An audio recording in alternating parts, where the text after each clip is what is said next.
जिलापालଙ୍କର द्वारस्थ ହେବାର उद्देश्य ହେଉଛି ମୟୂରଭଞ୍ଜର प्राय 26टा ब्लॉकर अधिकांश बुढ़ाबुढ़ी माने आपणकर जो बुढ़ाबुढ़ी माने बैंक रे भत्ता पैसा पाउଥିଲେ ସେମାନେ ବର୍ତ୍ତମାନ ସୁଦ୍ଧା 3 मास ହେଲା पैसा पाउनाहांती।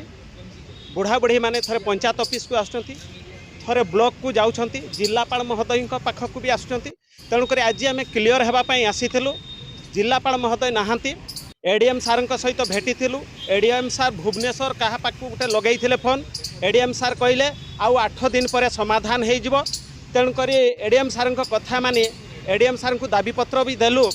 आउ एडीएम सार कथा मानी आपणकर 8 दिन भितर जदि समाधान न हुए आम मयूरभंजर समस्त सरपंच भाई भौणी मैंने एकजुट होइछु। आउ जो बेनिफिशियरी माने आपणकर भत्ता पाउछंती से माने राजरास्ता को ओल्हेबे बोली भाभी सारी।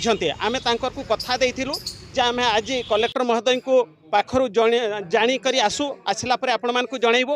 आगामी दिन में जदि समाधान न हुए जो बेनिफिशियरी माने भत्ता पाउतले से माने एवं सरपंच माने राजरास्ता के ओल्हेबा पई बाध्य हबु। आपणकर निवास हेलानी आमर जो बाध्यकवदा जो नेशनल पेंशन पाउतले से अकाउंटधारी मैंने आज पर्यंत पैसा पाई ना। से जो बुढ़ा बुढ़ी मैंने दुख कष्ट चलुँच दुख को नहीं आम मयूरभंज जिलापाल को दाबीपत्र देवा उद्देश्य आसलु। तो ये सफ्टवेयर प्रॉब्लम बोले कहले प्राय आहरी 8 दिन समय लगे। तेणुक बहुत कष्ट जो भोग करमर जो बुढ़ा बुढ़ी मैंने आमर जो दिव्यांग मैंने से शीघ्र से सर्ट आउट कले से उपकृत होते।